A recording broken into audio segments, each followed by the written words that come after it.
Good morning, everyone. So this is going to be my final video featuring the Tesla Model 3 and talking about the comparison and differences with the Polestar 2. So I decided to film this entire video while I drive so that you can get a good idea of how much background noise there is. So in the first video that I made about the two cars, my initial impressions video, I really noticed that the Tesla Model 3 was a lot noisier on the road, a lot more wind noise, a lot more road noise.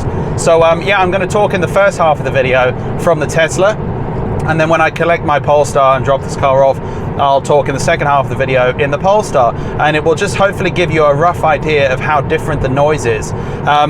Now, I am not going to do any processing other than the standard stuff that I do, which is to EQ the low end, so to take out the rumble and annoying low frequency noise, and also a little bit of compression and to bring the volume levels up to limit them. But I'm not going to do any noise removal or anything to try and make one look better than the other. This is just a rough comparison so you can hear in the background. So yeah, this video, I'm just going to talk about my core differences that I've noticed between the two, the things that I like about the two cars, and yeah, drop off the Tesla, get the Polestar, and then towards the end of the video, I'm going to talk about which car I would choose if I was choosing again, and yeah, just give you my thoughts as someone who's had a lot more experience driving the Polestar rather than the Tesla. So if you haven't subscribed, please subscribe down below, and yeah, if you could click the notification bell, comments, likes, all of that kind of thing. It's really great, supports the videos that I've been making. So yeah, let's get started. We're going to drive to the supercharger in Maidstone. Initially, I'm going to charge up there, make a different video about supercharging, and then go and drop the car off.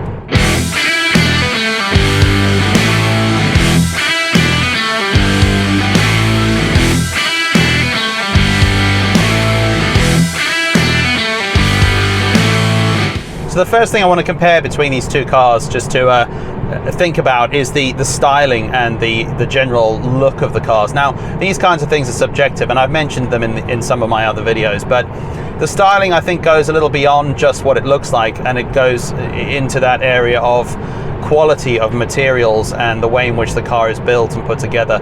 The Tesla, I really like this red. It's nice. It's very vibrant color. The Polestar color options are quite muted, and it's kind of a shame that Polestar don't have a few more options for colors that you can choose. Their styling is very different, I think, to the way that Tesla have done everything in the car. And Tesla have focused on fun a lot, like the infotainment system's got the apps, some really silly things in it, but it's kind of meant to be a bit of fun. The Polestar feels like a bit more of a serious car, and that's absolutely fine, but it's just a difference in the styling. The look of the Tesla is kind of weird. Like, it looks a bit like something that it looks like a jelly mold, or it's got lots of really curved edges, but it is very, very aerodynamic, which makes it very efficient. But in terms of which car looks the best, I don't know. That's down to personal preference. I think I would say that one of the reasons why I chose to buy the Polestar was because I thought it looked absolutely fantastic. All of the promotional material, the reviews that I'd seen online, the Polestar looked like a superb car from a visual point of view, and the build quality of the exterior of the car is very, very good.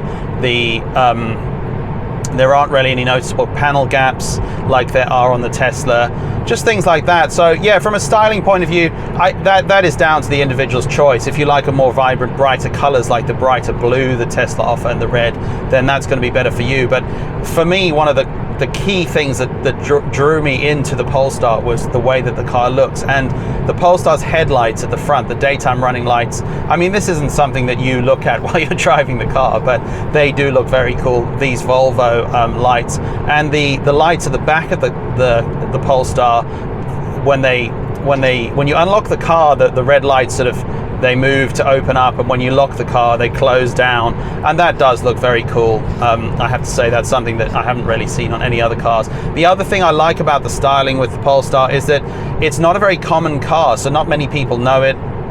It's kind of, you're a little bit under the radar at the moment. It's not that popular, and you do get a lot of people that will look at it, and I've had quite a few people ask me what it is and take a lot of interest in the technology in that car, whereas I'm not so sure that the Tesla Model 3, that's a very well-known car, which is a good thing. It's very popular, but the Polestar is a little bit more unique and unusual at the moment. Okay, so next on my list is the autopilot and pilot assist comparison. So I have discussed this a little bit in some of the other videos, but the Tesla autopilot system is very good, and it's known around the world for being the most advanced technology, and something that they are putting so much research into, the full automated driving experience.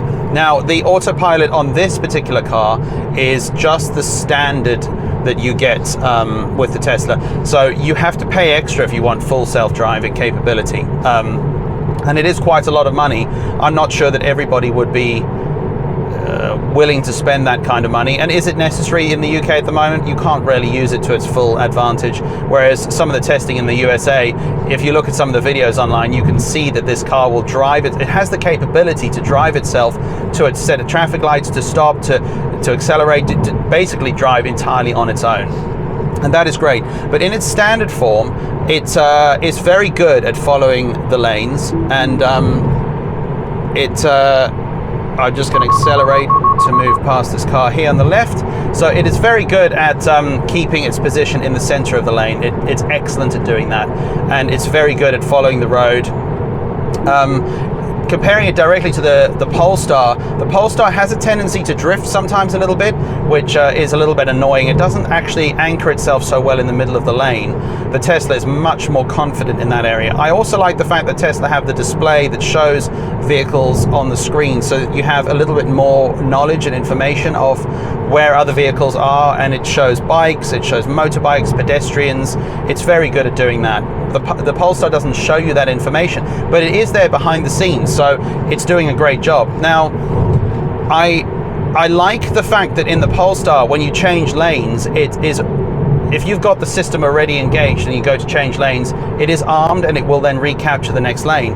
The Tesla that I'm driving at the moment doesn't do that. It disengages, and then you have to re-engage it in the other lane. It's a small difference, but it is one that is actually noticeably nice to have on the Polestar, that it will automatically capture the lane once you've moved into it.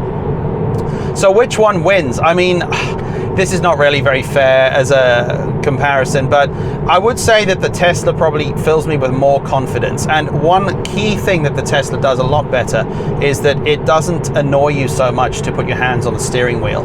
When it does do it, it's subtle, and all you have to do is a very slight touch of the steering wheel, and it's able to notice that.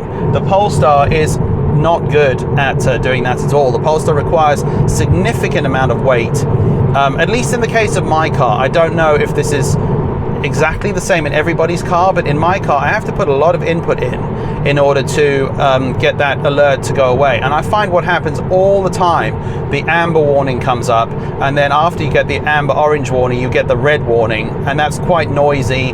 It's kind of disturbing for other people in the car. So I would say at the moment I'm definitely favoring the Tesla autopilot system over the Polestar.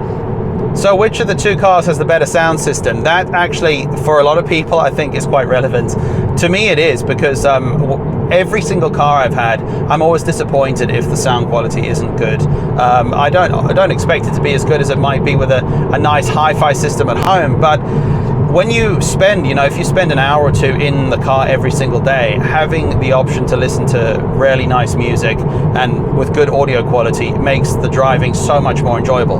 The Tesla sound system is very good, and the Polestar sound system is also very good. The Tesla one is not branded in any way. It apparently is developed by audio engineers that Tesla have got in-house, with a lot of expertise from other audio manufacturers to focus on their own bespoke system.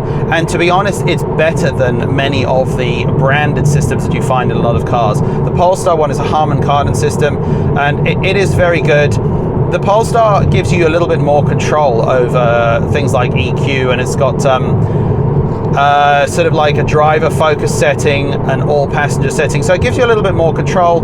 But the Tesla one sounds just as good. I can't honestly say that one is better than the other, but the big problem I'd say with the Tesla system is that the road noise is significant in this car, and the wind noise, that it really spoils the listening experience quite significantly. The Polestar, obviously that's the case too, because any noise is going to lessen the quality of the audio within the car, but it's so much more noisy in this car. I mean, in my tests, I think it was about 5 decibels louder, just the road and the wind noise in the Tesla. So that's kind of a shame, but when the car is parked up and you're watching a film or listening to music, the Tesla sound system is just as good as the Polestar. There really is. It's very subjective, and I couldn't really say that one is better than the other. Okay, so I'm driving on the M25 now on the sort of the main stretch of road on the southern section, driving east into Kent, and this is a good opportunity for you to hear some of this noise because I'm doing 70 miles an hour, and I will do the same in the Polestar, so have a listen on the way back in the Polestar. But yeah, if I give you a little gap in the speaking, you can hear how much road and wind noise, and this is on a good surface, so this is a good indication of what it would be like on a nicely surfaced, good quality motorway. It's quite noisy. I would say it's fine once you get used to it. Having the car for a few days now, I think it's absolutely fine, but you will be able to tell in the clips later on in the Polestar that it is a lot quieter. Something that I have to mention that I forgot to say during the bit when I was talking about the Pilot Assist and the Autopilot is phantom braking. The Tesla suffers from phantom braking all the time, and I've seen so many videos about this, but I literally had no idea how much of an irritation it would be.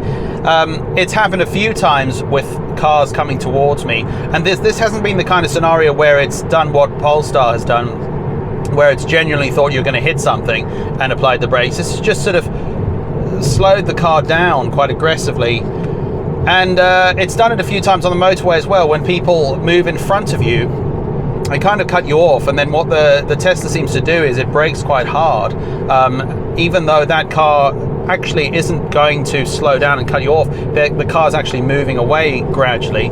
The Polestar system seems to be much better at identifying what the car is doing. So if someone cuts you off in the Polestar, generally it doesn't apply the brakes and move back. It gives it a little bit of time to move ahead. So yeah, the phantom braking thing on the Tesla, it's kind of irritating, and the Polestar doesn't seem to suffer from that anywhere near as much.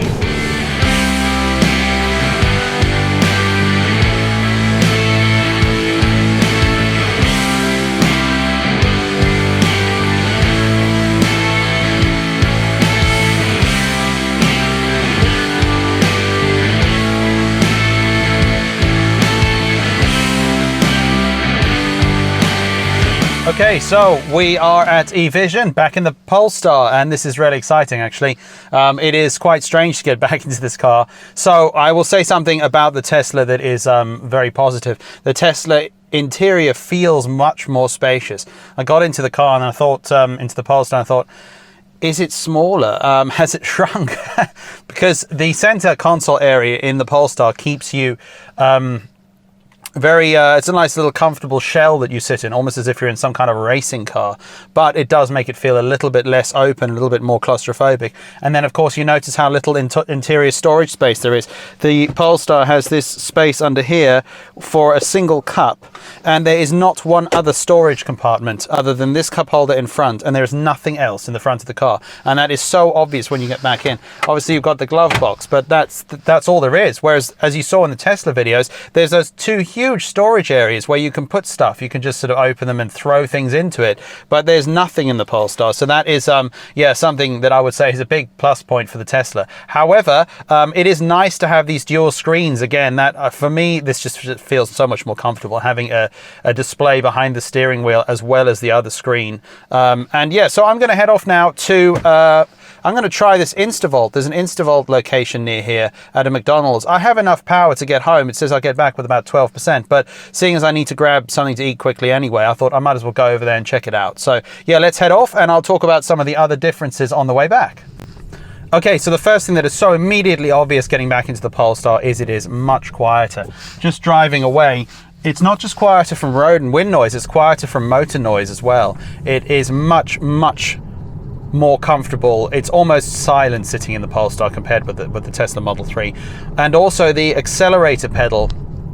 The Polestar's accelerator pedal is very gentle when you press it initially. it lets you pull away from a stopped position without even noticing the brake release. And then as you push more progressively on the pedal, that applies a lot more power. The Tesla in the standard setup is literally launches itself. It's very easy to pull away too quickly. And it's much less comfortable. You can put it into the chill mode, which does actually solve that problem, but then it makes it almost too laid back. So I think the Polestar accelerator pedal is almost perfectly tuned to the way that you want it to be for everyday driving. And yeah, that's something that I didn't really notice at first until getting back into the Polestar. So the Polestar is still very firm. This is the same stretch of road that I drove out of EVision with the Tesla, and that was when I really noticed how noisy it was and how uncomfortable it was. This is a particularly bad road, so to be fair on the Tesla, it's also uncomfortable in the Polestar. But the amount of noise that transmits through the suspension into the body of the car is definitely less. Obviously, you still hear those bumps in the sort of potholes and imperfections in this particular road, but it isn't anywhere near as crashy or as intrusive. And this could be down to several factors, including better dampening, but the Polestar is a lot heavier than the Tesla, which of course is a downside to efficiency and consumption. But the upside perhaps to that additional weight is better absorption and perhaps some better soundproofing. So yeah, it's a trade-off.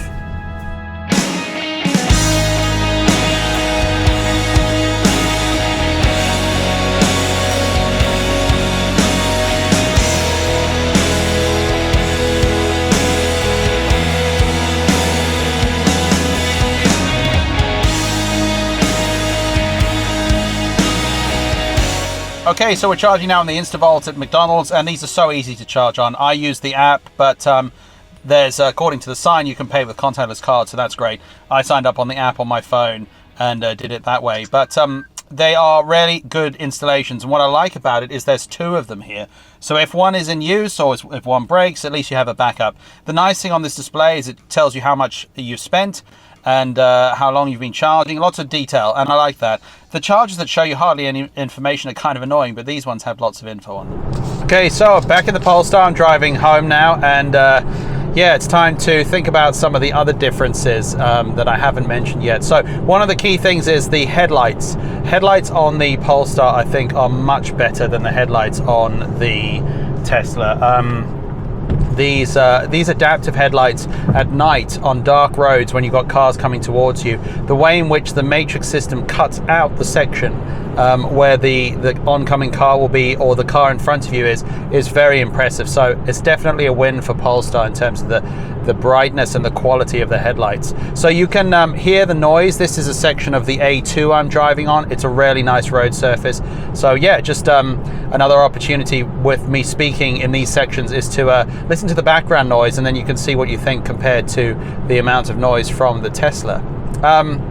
Another thing that I think is significantly noticeable getting back at the Polestar is how nice it is having the dual displays. I really like having the Google Maps display in front of me on the driver's display, and then having something else on the main screen, so you can have the music app, or you could have Google Maps as well. But I like the doubling up of those two systems. And even on Tesla, you know, if you get the Model S, then that does have dual screens. So it's yeah, it's a tricky one. I think on the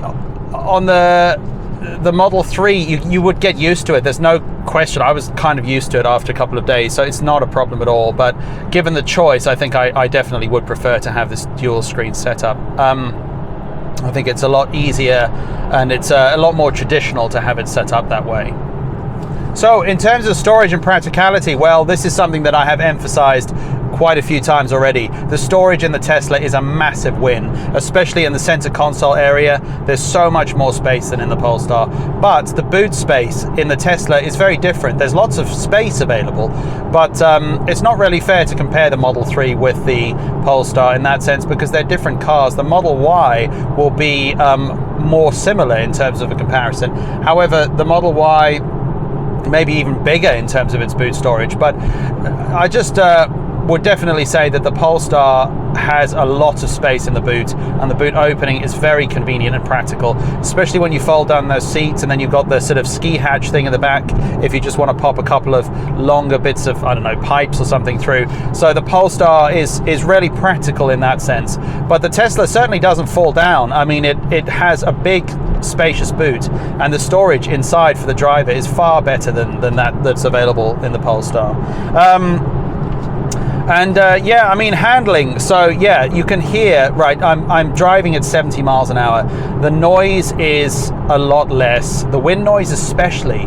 The road noise is still there. Obviously it will be because it's an electric car, so you don't have the cover up that you get often from the noise that you get from the engine. So that is a lot nicer, and I would say yes, the comfort and the ride quality in the Polestar is definitely better.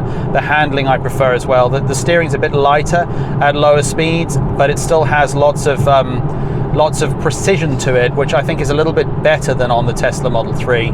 So yeah, for me, the ride handling of the Polestar is a definite win. And obviously, you know, one of the key things that are going to be mentioned in any comparison is the range. The range on the Model 3 is superior to the Polestar. The Model 3 long range I'm talking about at the same price point. There is no question about that. That is evident in the WLTP numbers, so it's not like they're trying to hide that. But in the actual real world, the Tesla Model 3 does achieve a good 30 to 40 miles more on a battery charge, maybe more than that, than the Polestar. So that is something to keep in mind. Now, the truth is that it doesn't matter to me at all. I really don't have a problem with driving the Polestar and having to stop a little bit more frequently for charging. But I think the main reason why I don't have an issue with it is I don't do a lot of long drives. If you're using this car to drive 200 miles a day, perhaps a long commute to and from work or visiting customers or clients, the Tesla is going to make your life a lot easier because you'll be able to do a couple of 100 miles in a day. And the supercharging network is really easy to use and will keep your life nice and simple. If you are happy to put a bit more effort into finding your chargers or getting to know the road network, then the Polestar would be absolutely fine, but it's going to require a bit more effort, a little bit more input, and you're not going to get quite the same amount of range. You're also going to have to spend a little bit more time charging. That is just a fundamental fact. However, there are some things that might not matter. So to me, I would take no more than 4 to 6 long drives per year that would be more than 200 or 300 miles. So I don't mind planning my journey and stopping at Instavolt, or if I have to pay a high price, Ionity or Shell or BP, that's absolutely fine, and I wouldn't necessarily see that as a deal breaker. But if you are a regular long distance driver, then you might. And so that's something that you need to seriously consider if you're comparing the Polestar with the Model 3.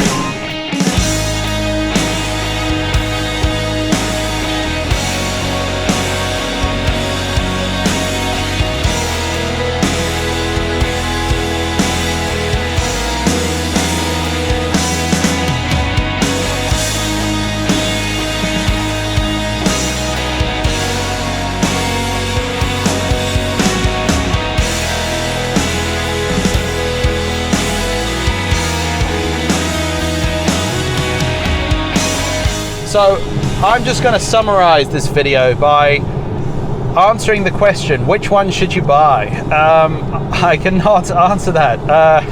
The thing is that you see lots of videos online about which one to buy, and Polestar, the Tesla killer.